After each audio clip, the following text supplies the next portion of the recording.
নয়াদিল্লিতে বহুল প্রতীক্ষিত বিজিবি বিএসএফ সীমান্ত সম্মেলন মহাপরিচালক পর্যায়ের এ সম্মেলন অনুষ্ঠিত হবে আগামী মাসে, যেখানে সীমান্ত হত্যা বন্ধসহ উদ্ভূত নানামুখী সংকট মোকাবেলায় হবে আলোচনা।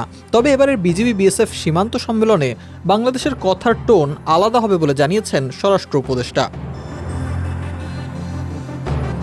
5 আগস্ট শেখ হাসিনা সরকারের পতনের পর ভারতের সীমান্তরক্ষীদের সাথে বাংলাদেশের সীমান্তরক্ষী বাহিনীর মহাপরিচালক পর্যায়ের এটি প্রথম বৈঠক। বৈঠকটি গত বছর অনুষ্ঠিত হওয়ার কথা থাকলেও নানা জটিলতায় তা পিছিয়ে দেওয়া হয়। তবে বহুল কাঙ্ক্ষিত এ বৈঠক এবার অনুষ্ঠিত হবে আগামী ফেব্রুয়ারিতে। সেখানে ঠিক কী কী বিষয় নিয়ে আলোচনা হতে পারে তা নিয়ে সৃষ্টি হয়েছে নানা জল্পনা কল্পনা।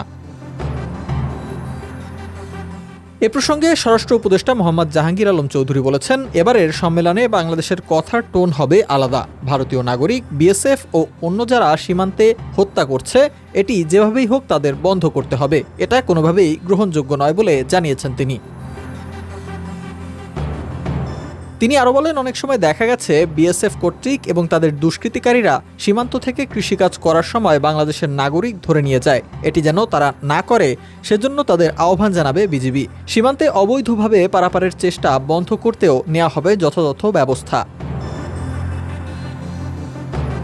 5 আগস্টের পট পরিবর্তনের পর থেকেই বাংলাদেশ নিয়ে নানা অপতথ্য ছড়াচ্ছে ভারতের একাধিক মিডিয়া। এ প্রসঙ্গে স্বরাষ্ট্র উপদেষ্টা বলেন, ভারতীয় গণমাধ্যম যে মিথ্যা সংবাদ পরিবেশন করে, এটি কিভাবে তারা বন্ধ করতে পারে সে ব্যাপারেও আলোচনা হবে।